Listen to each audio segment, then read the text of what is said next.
કે પરમાત્મા નેમિનાથ દ્વારકા પધાર્યા હતા. તેમની સાથે 18,000 ઉત્તમ કક્ષાના સાધક મુનિઓ હતા. શ્રી કૃષ્ણને મનમાં એવો સરસ ભાવ જાગ્યો કે હું આ મુનિઓને ભાવભરી વિધિવત વંદનાઓ કરું. 18,000 ને આમ કરતા કરતા તેમના ગુણોની મારે અનુમોદના થશે અને મારું જીવન ધન્ય બનશે. આવી કૃષ્ણને ભાવના થઈ અને એ ભાવનાની અંદર પણ ગુણોની અનુમોદના, એમના ગુણોની અનુમોદના અને મારું જીવન ધન્ય બનશે.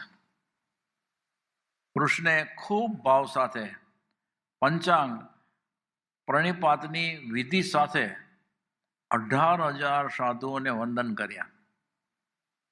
18,000 બાદ પરમાત્માની પાસે આવ્યા, નેમિનાથ ભગવાન પાસે આવ્યા.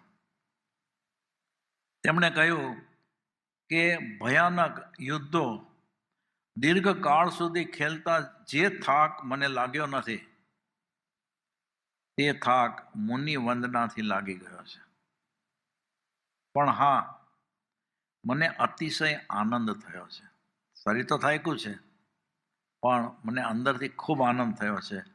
અને આનંદ કેવો કે મારો જે હર્ષ છે એ માતો નથી.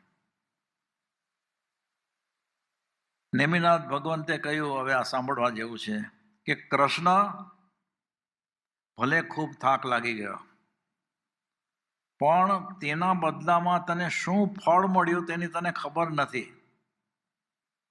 તમે તમારી 4 નરકોના દળિયા આત્મા ઉપરથી વિખેરી નાખ્યા. 7મી નરકમાં જવાના હતા, એવો કર્મ બાંધેલો હતો. એની બદલે 4 નરક ખપાવી નાખી ખાલી આ પ્રમોદ ભાવનાથી. તો એ કેટલી મોટી અને અદ્ભુત વાત થઈ.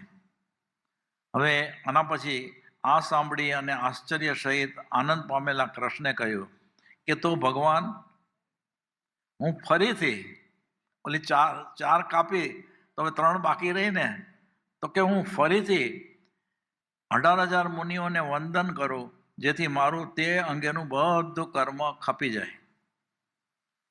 નેમિનાથ પ્રભુએ કહ્યું કે હવે તે શક્ય નથી. કેમ કે હવે જે વંદન કરશો તેમાં ફળની આસક્તિ જોડાશે અને અહંકાર પણ ભેગો પડશે. આથી તે ફળ ફરીથી પ્રાપ્ત થઈ શકે તેમ નથી.